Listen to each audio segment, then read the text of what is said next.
నమస్తే friends, welcome back to Ratna life style. ముందుగా ఈరోజు మన రెసిపీ ఏంటి చూద్దాం. సమ్మర్లో ఎంతో చల్లగా ఉండే సపోటా జ్యూస్ ఎలా ప్రిపేర్ చేసుకోవాలో చూద్దాం. దీనికి కావాల్సినవి కాచుకున్న పాలు కాసి చల్లార్చి ఫ్రిడ్జ్లో ఒక గంట సేపు బాగా కూలింగ్ అవి డీప్లో పెట్టుకుని బాగా కూలింగ్ అయిన తర్వాత వేసుకుంటే బాగుంటుంది. ఐస్ అది వేసుకోకుండా ఐస్ క్యూబ్స్ అయ్యి పాలనే డీప్లో పెట్టుకుని ఒక గంట సేపు బాగా కూలింగ్ అయ్యి చేసుకుంటే బాగుంటుంది ఈ జ్యూస్. ఇదిగో నేనైతే 1/2 డజన్ సపోటా పళ్ళు, ఒక 4 స్పూన్లు పంచదార, 1/2 లీటర్ పాలు కాచి చల్లార్చి డీప్లో బాగా కూలింగ్ పెట్టుకున్న పాలు 1/2 లీటర్ పాలు వేసుకుని జ్యూస్ని ప్రిపేర్ చేసుకుంటున్నాం.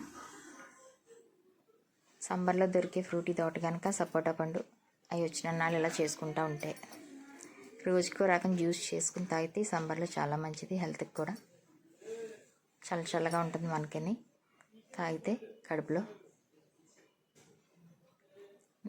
జ్యూస్ ఇలా ప్రిపేర్ చేసుకుని సర్వ్ చేసుకుంటే ఎంతో టేస్టీగా రుచిగా ఉండే సపోటా జ్యూస్ రెడీ అయిపోతుంది. ఫ్రెండ్స్, మీరు కూడా ట్రై చేసి మీకు ఎలా కుదిరిందో మాకు కామెంట్ చేయండి. Thank you for watching. Please subscribe my channel.